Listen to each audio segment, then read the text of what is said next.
it's a great pleasure to be here, particularly as I almost didn't make it. You know, I arrived 10 minutes ago because my plane was terribly delayed. So I'm so relieved that I'm here.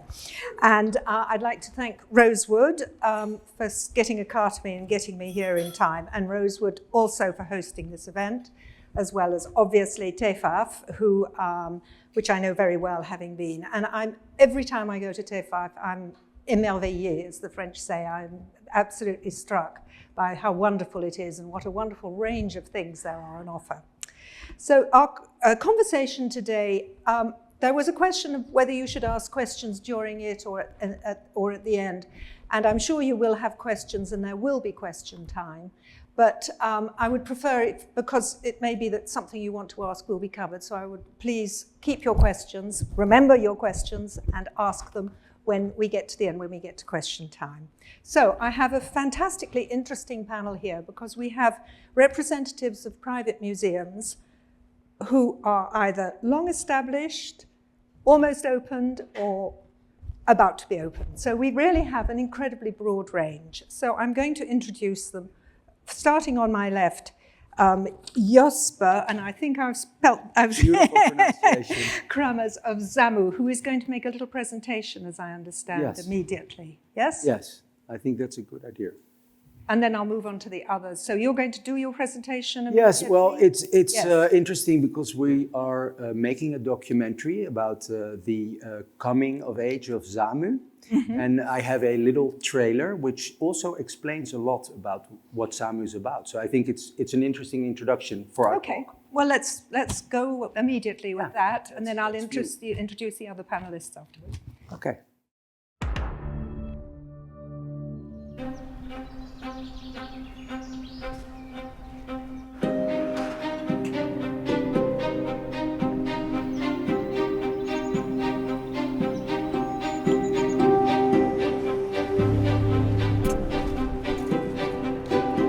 Dit moet je niet met deze schaar doen, dat zal ik je nu vertellen. Ja, nee, ja.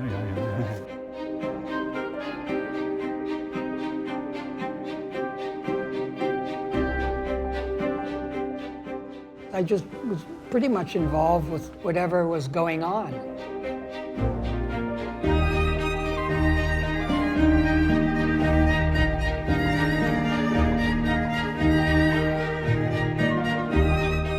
Ja, het komt allemaal wel goed, Bram. Starts with works that we started making in 2013, up until a piece that we're finishing, that'll only exist in this museum space. If you're not counting inflatables, it'll by far be the largest. Do you think about what type of work you should be remembered by, that will be there forever? That's up to somebody else.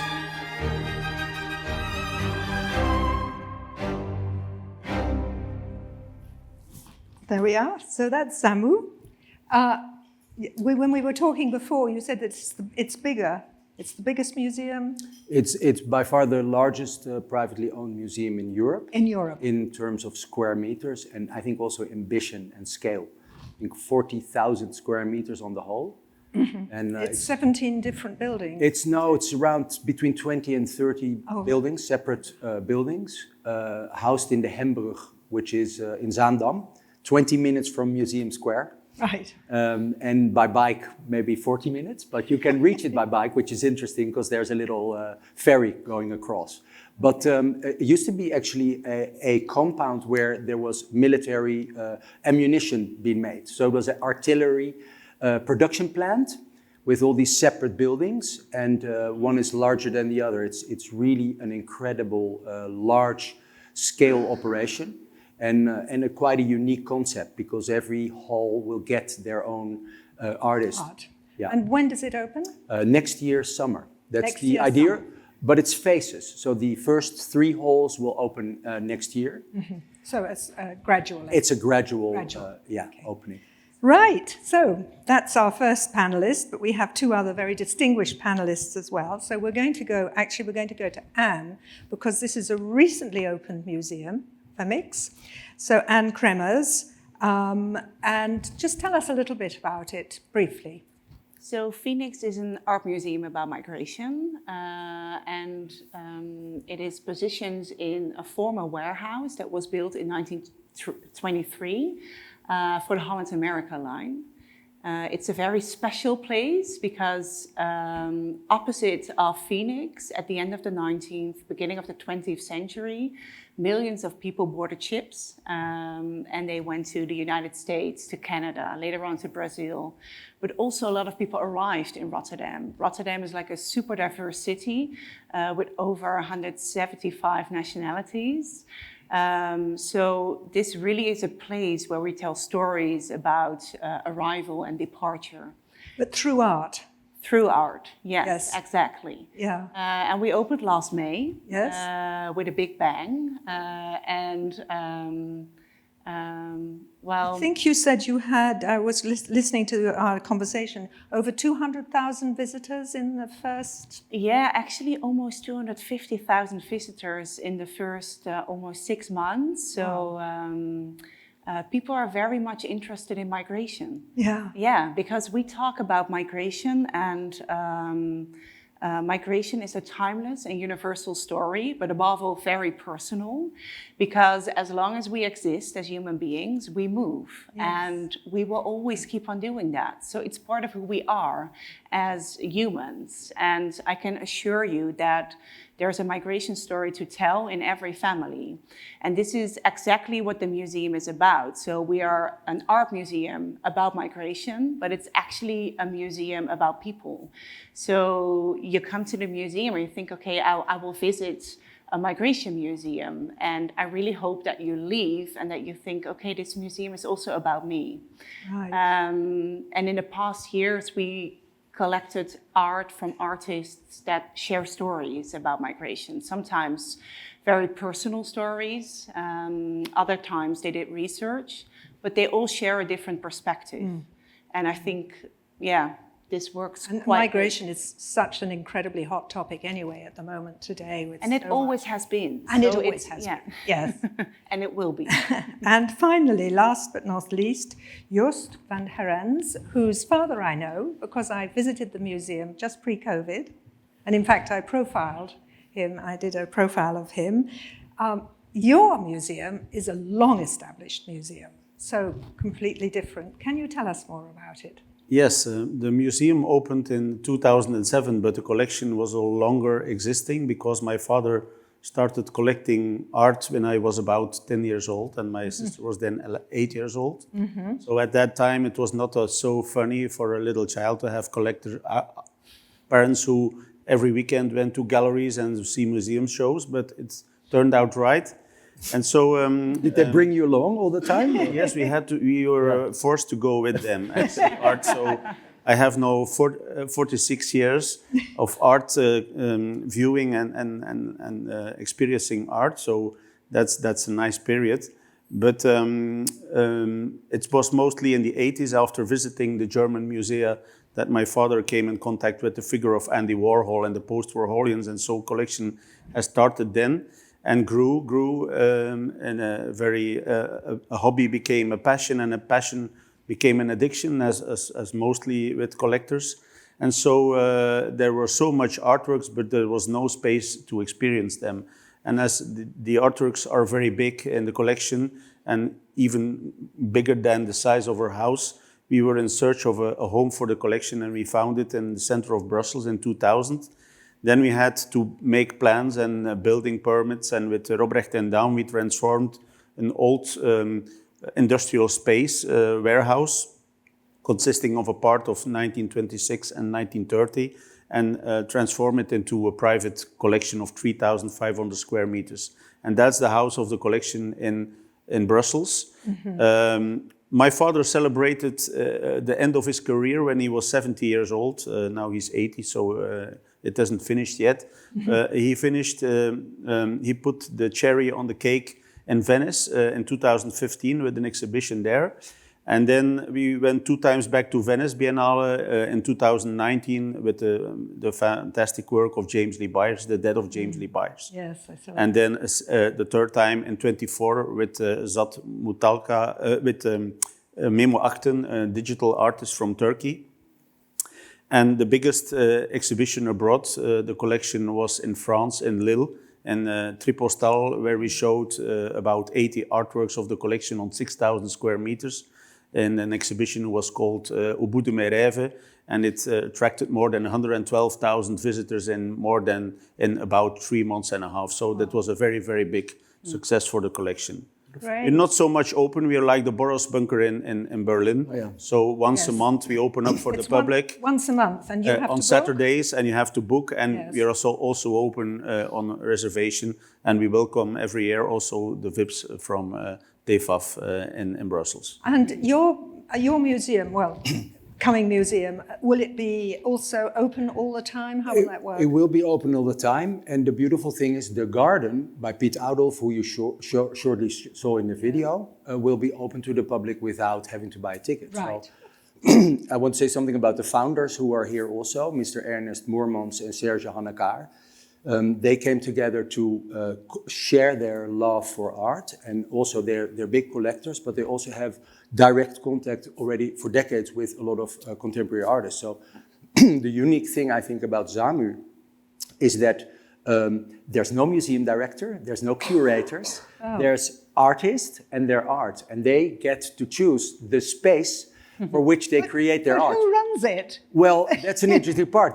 Anybody who buys a ticket runs it and can visit the collection. Yeah, but what about, I mean, if there's a leak? There are people to fix that. Okay. But the beautiful thing, it brings art back to the artists, and they are able to make site-specific installations. I mean, for instance, you saw Brian Donnelly, aka Coles, in the video shortly. Yes. He came up with a reclining figure that's incredibly large, that alone the feet alone are like around 5 meters high. And it fills the entire space. And he came up with this concept, right. And it reaches up to the ceiling. So you'll have a little bit of idea of the scale. Yes. And Frank Stella, when he was still alive, came to one of the spaces and said the patine of the building, because it's 100 years old, needs to be preserved. But the beautiful thing is, like, all the spaces are being renovated to their original size and original sphere, let's say, and are becoming museum style. So it's very special. So just because we've got to get onto our subject all the same, it's all very interesting. And your museum is open 6 days a week. 6 days a week. Yes. Right. Yeah. Okay. So, but we need to get into the subject, which is the evolving role. So obviously it's interesting because you have the point of view of a museum that's existed for a long time. But I thought it would be interesting, I mean, for us just to look briefly at, you have private museums, but there are also publicly funded museums. What does the private museum offer, perhaps? Why aren't these works of art in a publicly funded museum? Well, Perhaps Anne start. Yeah, I think in our case, it's a museum about migration, and as you just said, it's sometimes a sensitive topic, a political topic. There are 50 migration museums worldwide, and I know they all struggle with their financial support. So we have. Are they like yours in the sense they've got artworks, or are they more like historical and documentary? They're more historical, yes. and only in their name giving, it's already there are immigration museums or emigration. So it's we are a migration museum, and we have so much freedom because we're privately funded. I was quite aware of things that could happen, you know, like towards the opening, because we live in a climate where migration is not like our favorite theme, you know, in society. So we weren't scared, but we thought, okay, let's see what happens.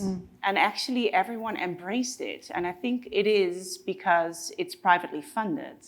I think if it was funded with public money, it would have been a whole different story. So to us, it was just so important because it gave us the freedom to do what we thought was necessary to turn this into a success. So that's exactly when we were preparing this talk. This is exactly what you said to me as well. Yeah. You said freedom. The freedom is amazing because I think there's no bureaucratic layers. You just go directly to the artist and say, what's your vision and how do you envision your work in this space? And you get a dialogue between historical, beautiful old buildings like yours. I mean, it's industrial heritage, and they're monumental in scale, but they're also monuments. So you have to relate your work to the scale and the situation of, you know, production of 100 years of bombs and what have you. You know, there where it was all about destruction. What was produced there was not too good, you know. So I think the whole concept of going from bombs to like beauty, which is now happening, is so inspiring to these artists, because they're getting free rein to bring their vision to a space and on a grand scale. So I think that's the freedom indeed. That's special. And you come from a slightly different space in the sense that you've seen your museum. I agree with the museum. financial independency, and also the fact that we are very flexible. Right. We can take decisions every minute, every second. That's it. And a museum that is public open and public driven, they don't have to decide. There's always a politician behind who takes the decision, and the process is much longer if you want to collaborate with other parties or other institutions. It's a much more easier way to operate as a private institution. And have you seen an evolution in the time that you have had this? Oh, there has been so much investigations about working together between private and public institutions, but the water is very, very deep, and there's a lot of the people are jealous about the fact that private institutions, they have that freedom. And I heard a museum director, a private museum director, a public museum director say, "We won't make the collectioners much richer as they already are. So it's not our task to show private works in our museums. We are not meaning to do that because we don't want to make them richer as they already are." So there's a lot of envy but that's terrible, isn't it? Because surely it adds to the cultural offer, doesn't it? Yeah, that's But true, you have had that reaction, yes. have you? But it should be about the generosity. I think Yes. it's incredible if you think about sharing art and undergoing it and questioning and being in contact with the vision of a single artist, their singular vision, can enrich your life in such a way that I think, I mean, why be negative about that? You know, it's the most beautiful thing you can have, like the direct contact Yes. with the soul, Yes. with the ideas, concept. It doesn't even matter where the artist is coming from. Like one of the halls that's opening also next summer is with the work of John Chamberlain. Some of the works are from the early 60s. They still exude this energy up to this day. You stand, I mean, he's the one, of course, who makes the sculptures from other parts. I'm thinking everybody knows about John Chamberlain, but just to say that it's so amazing that you span this time and you still feel the intention of the artist by being so close to it. There are 21 sculptures in one hall, and you undergo this enormous wave of energy. And I just love that idea of being one-on-one with an artist's vision on such a scale. You know, sometimes you go to a museum, there's one work, which is great, but probably the state could not do. I mean, I don't think on that scale would ever be possible. Tell me, I mean, you mentioned a little bit of jealousy possibly, you know, because obviously it's something that escapes their control as well. But what are the other challenges of running a private museum? You're running I think collecting is becoming very difficult at this time because prices are rising very high for young artists, and also emerging artists in the first shows and galleries. They already get it's a lot of money that you have to pay to purchase a work. And I speak about 20 years ago, you could purchase a work, I say, for 10,000 euros, and the year after it was 12,000 euros.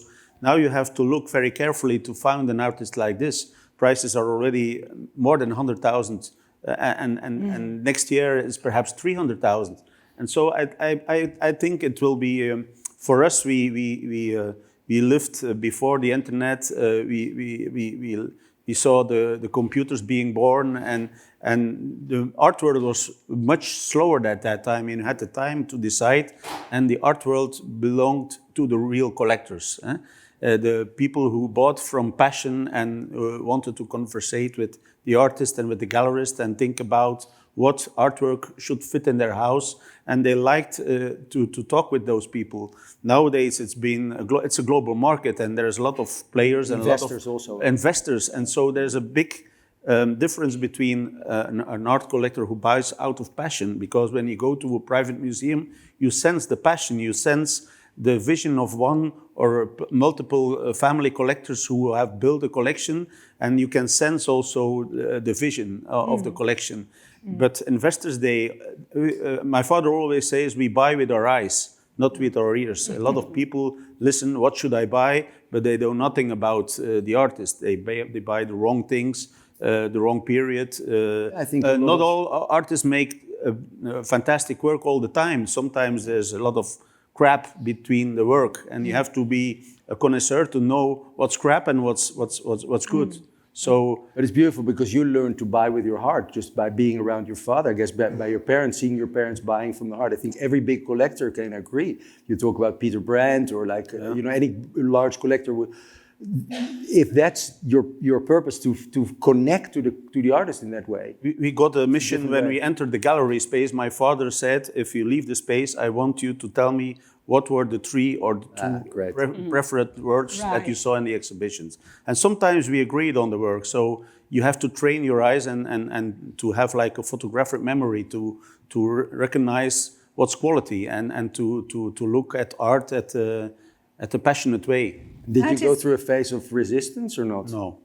No, because I had to go to the Garden of Monet. I'm an engineer from. I studied. I'm an engineer from.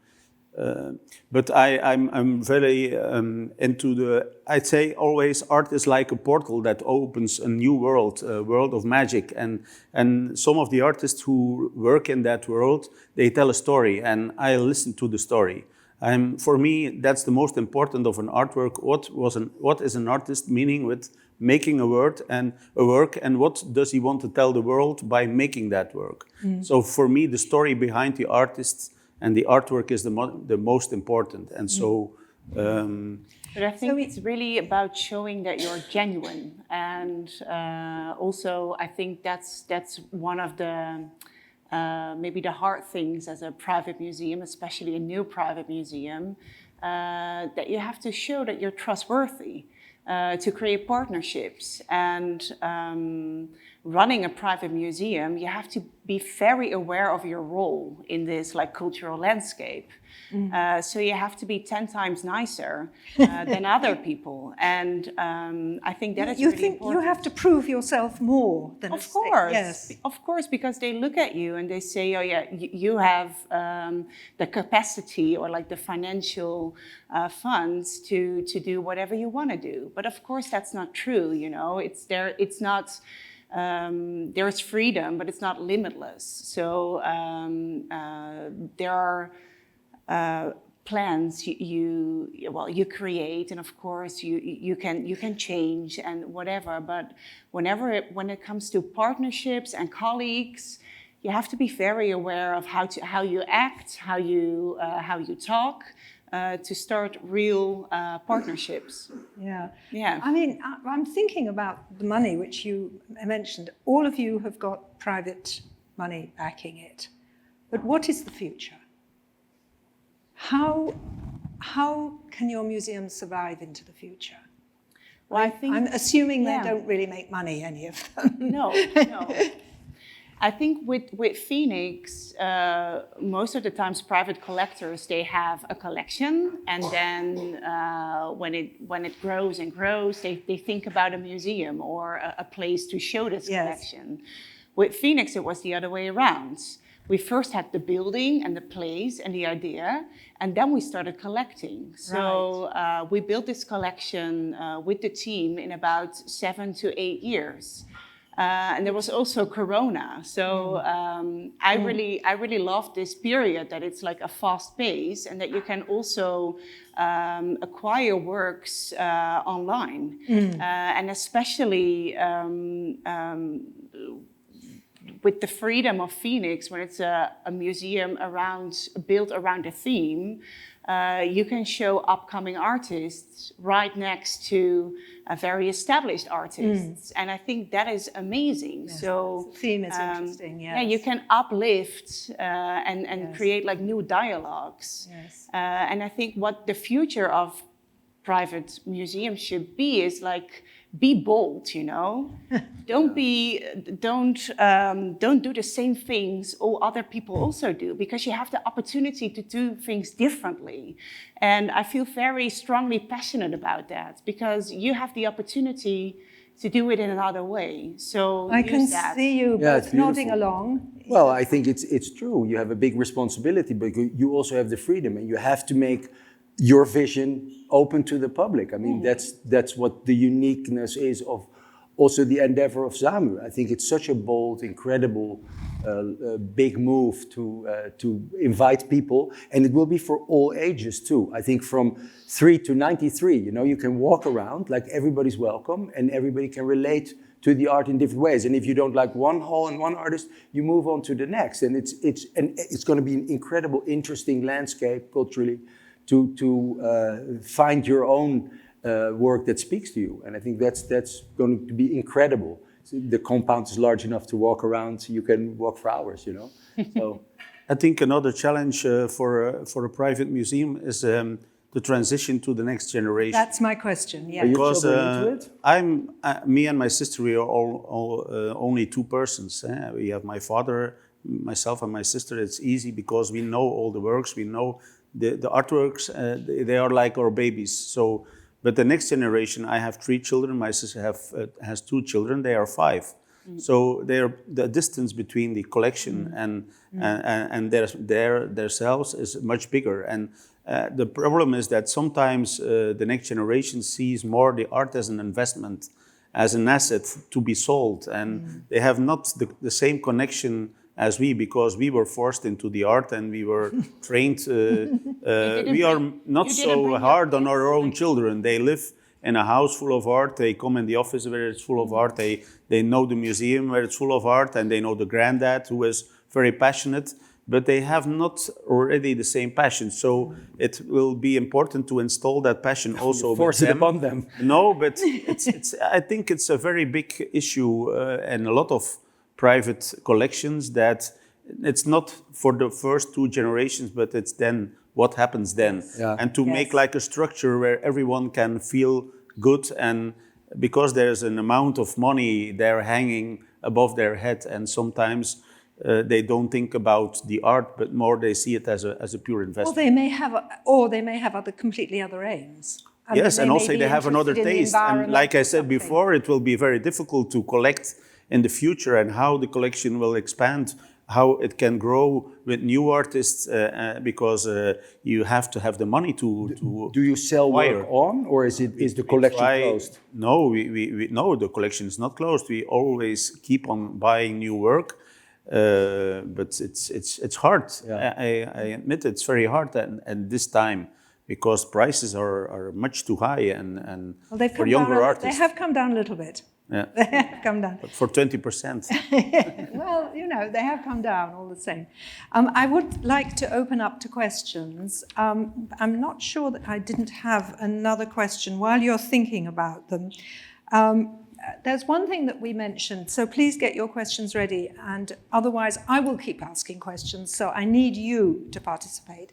But one of the things that I was wondering about was administrative. This is something we discussed. Yeah. Like not being given zoning rights or something. Have you run into that problem? Well, it's a whole trajectory, of course, of getting the right people to man your museum and having all those things in order.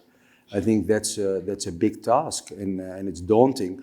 Also, the renovation of the building itself is an incredibly large trajectory. Like the Chamberlain building, they've been cleaning on for 2 years to keep the right texture on the walls, because once in the 60s when it was built, they were pouring the concrete into wooden structures, and that leaves the seams of the wood in the walls. And if you scrub that off with a cleaner, you will lose that structure. So they come up with this freezing technique so you could still keep the essence of the building alive. Because if you just sandblast it, it will disappear.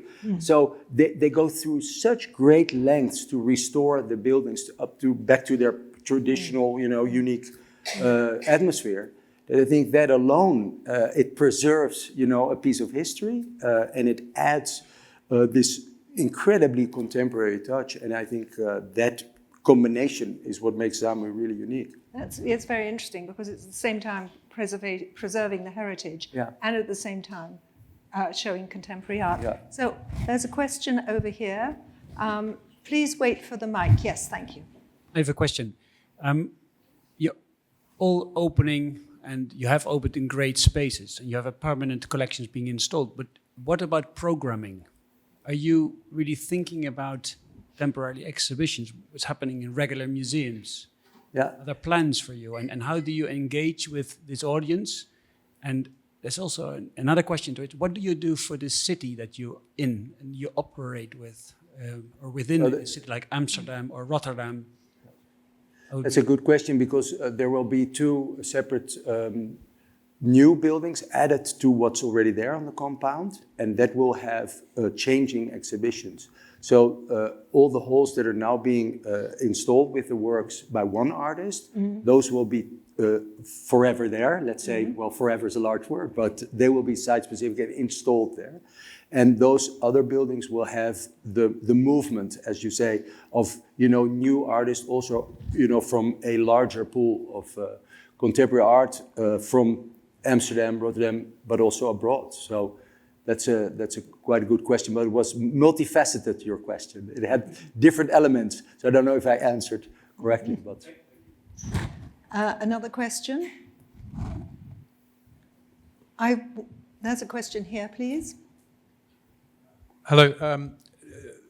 Traditional museums or state museums, city museums, also have a role in education and academia, in developing and researching, not just in terms of educating people who come, but also in building knowledge. Now, I know the Immigration Museum, I think that's a separate story, but with the other two museums, is that something you also see a role in? And how do you do that? As you say, your father, son, daughter, how can you put the resources in to provide that sort of research and education? That's a good question, because it's very important that young children come in contact with culture at a very, very young age. And we had a nice experience in Lille in France with Martine Aubry, who was the daughter of Jacques Delors, and she was mayor of Lille for more than 20 years, and she brought in every exhibition in Tripostal every child that's attending a school from 3 years old until 15 years old. They were forced to go to the Tripostal and see the shows. And if you look to the public there in Lille, there's a very young public attending the exhibitions. And so you see young couples with their children visiting the museum shows. And I'm sure that they were, as a child, also visitors of the collection. So it's very important. And there they had also a big program for children, an educational program with they could recognize some of the figures, they could recognize nationalities, they could color some things. So it's very important to work that out and to have contact with schools. So we have also a different tarification for schools when they come with little children. So in Brussels and in Belgium, there is a lot of work to do about education and bringing people into museum. As you see that they are decreasing the budget of culture with 23 million euros. So it's not their priority. There's no priority in Belgium for the public spaces, but I think there's a long way to go. And also for us, there's a possibility to work together with private and with public, with other private museums, with other private collections, and also with some of the public museums who are open to collaborate. Yeah, so not every museum director hates private collectors. So there will be possibilities. Yeah. I think all of you should answer that question. Yeah, with ZAMU it's the same. We're super big on education. I think it's €10 for each child now in the Netherlands per year, and you can just buy a ticket to a museum, take the tram, and then the money's gone, right? So education is so important. I made a television program for the national Dutch television, which was called The Blue Dog, very appropriate. It was for children, and it was all about art. I think you have to invite children in at a very young age. And to do that, you also need to have work that connects to them and that speaks to them. So the ideal situation would be you get the whole family. We plan to work also with the Zaandam. We have the Zaanse Schans, the oldest industrial part of Europe. Like all the VOC ships were provided with their goods from the 17th century on, from the Zaanse Schans. Millions of tourists come there every year. It's 10 minutes from Hembrugge, where ZAMU is. So it would be great to have connections to local like museums like that, but also the community, and to get local schools to do programs with. So it's a very good question. And I think children are 100% always connected to art in a very natural way. And Anne, what are you doing? So also to come back at the first question about the programming, what we did in the museum is that we looked like, okay, how does the future museum, what does it look like? And it should be a space where everyone feels welcomed. But we have to be honest to ourselves that a lot of people don't like to visit museums, which is also totally fine. But of course, we want them to visit the museum anyway. So what we did is that we incorporated a very big space of 2,000 square meters, which is called Plein. It's a square, but it has a roof. And it's part of the museum. And as FENIX, we don't program it ourselves. We program it every day, but together with communities in the city. So we celebrate Katie Kotti, we organize salsa evenings. So we look through the eyes of a lot of different people to the topic of migration. And in this way, the museum is rooted in the city, but it still has that international view with the collection on the first floor and the tornado that is designed by mad architects. Mm-hmm. And education, right now we're already inviting a lot of schools every day. I think there are about 5 schools coming into the museum. So and now we're really working on all the different programs, and we're especially going to focus on kids between 10 to 14 years, and on people that learn Dutch as a second or third language. So they can enter the museum and start learning Dutch while watching and looking to art. So also there's this opportunity to do things a little bit different, and it gives so much joy and energy. Mm-hmm. Another question, there's one right here. The mic's coming on the other side, yes, there. About the freedom around your collection, because in theory you can also, as your collection evolves, you could say, well, some parts I want to say goodbye to because they don't fit anymore in my current vision on my collection. Do you feel that freedom? Well, not at the moment. We're not there yet. We're still building our collection, we're looking to a lot of different perspectives on the theme of migration. So actually there is no right or wrong. Of course, there are criteria in ways we build our collection. It's also not, although FENIX is financed by a philanthropic foundation, it's a foundation that is with 6 or 7 curators that is building the collection. So it's a private museum, but at the same time, we're now looking into all our policy and looking into the future and how we want to work with our collection. Mm. Yeah. ZAMU is not selling the art because it's site-specific. They're too large to take out, even if you would want to sell. Yeah. The Frank Stella's, I think, will reach up to the height of the ceiling is about 30 meters. It's called the Cathedral. It's one of the largest structures on the premises.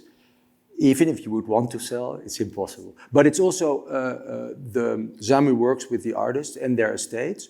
It's also in close contact with the artist that the work is placed. So the idea is that it sits there forever. So yeah, that's out of the question for us. Forever. No, as the artworks has been bought with passion, they are like the result of falling in love with an artist and with an artwork. I don't think that our taste has changed, or we still like the artworks that we bought in the 80s and the 90s, and so there's no discussion about selling or changing from path. It's we have like we were surrounded with works that we love, and they were never bought out of investment. So there's no discussion no question about selling artworks and changing from direction. And every time that we are forced to sell a work because we need budget to fund the costs of the museum and to buy to do new acquisitions, it's choosing between the pest and the cholera. What work will we? It's like saying goodbye to one of your children and selling them. So you do, but you do. We are forced to do it because if we want to expand, you have other collectors like Anton Herbert, who was a famous Belgian collector. He only collected the artists from his own generation. At a certain moment, when they stopped their career, he also stopped collecting.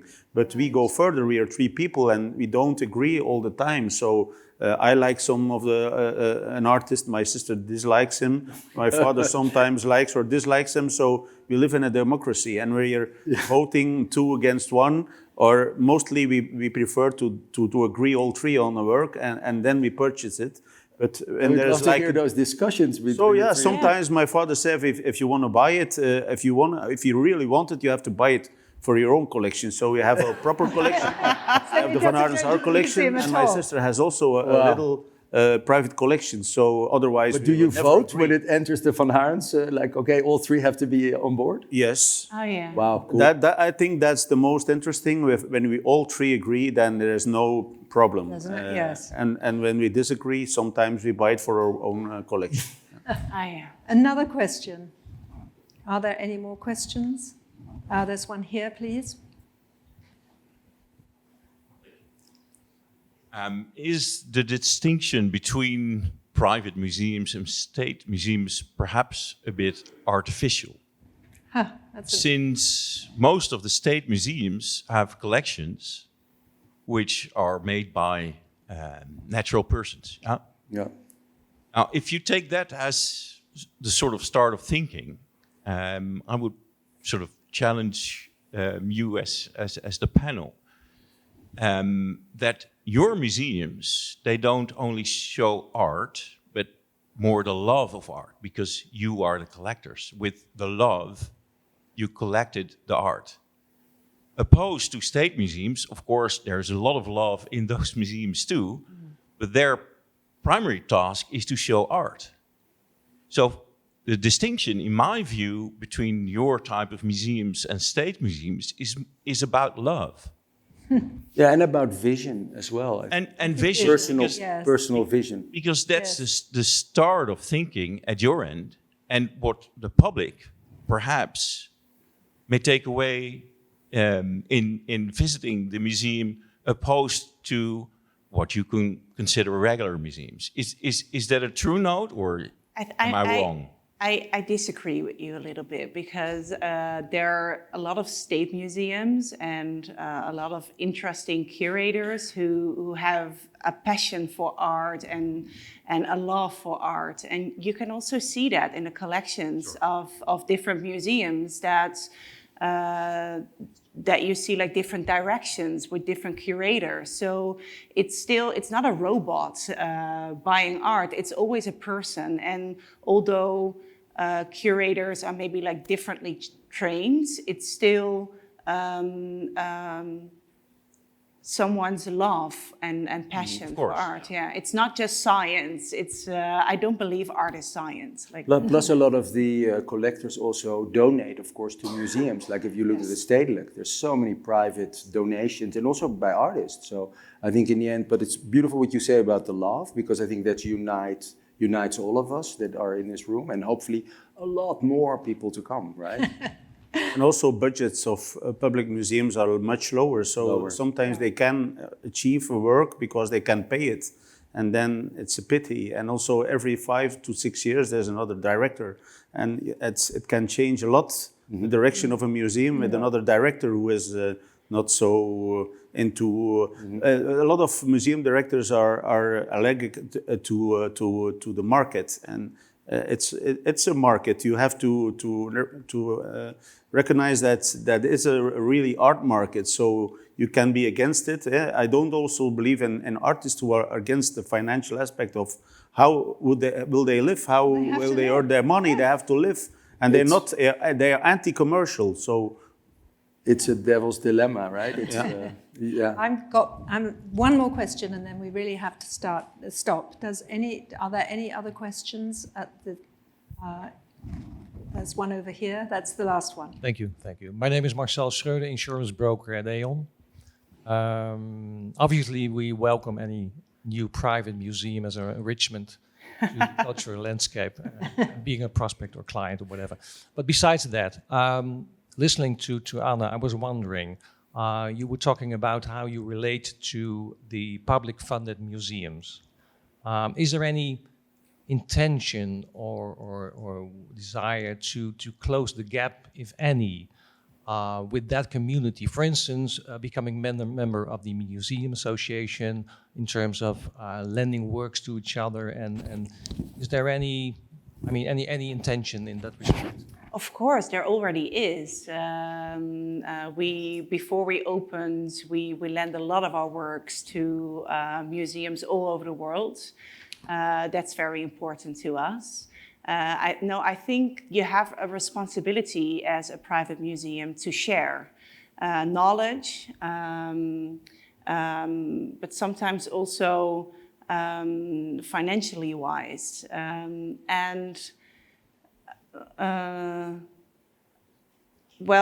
You also have to be aware of the next step. So, of course, we're now looking into becoming like part of the museum cards. But you can also, have a discussion if that's fair. Because you take money out of the big pots that is also for public museums. So in that way, you're a competitor, and you don't want to be a competitor. You want to enrich the landscape of cultural organizations. So I think you should be very aware of your role in the cultural landscape. And I think like one of the examples is that very soon one of the cultural organizations will have a space in FENIX. It's called Verhalenhuis Belvedere. They are our small neighbor, but they're doing impressive work. So we have the opportunity to welcome them in FENIX, to give them space to do what they're really good at. So, and that also enriches the museum, but it's also our responsibility to make sure that they can thrive and that they can do their jobs. Yeah. Interesting, thank you. Thank you. Just a little anecdote. When I started writing my book about private museums, I started from rather a negative point of view. But having explored the subject, researched, been to many private museums, it made me change my mind enormously. I think that they add enormously to the cultural landscape of the cities and the countries that they're in. They're a plus. Obviously, there are some problems, particularly financing, but on the whole. So I would like to thank all of you very much for such an interesting discussion. It's not over, because you can now have a drink and you can continue talking to our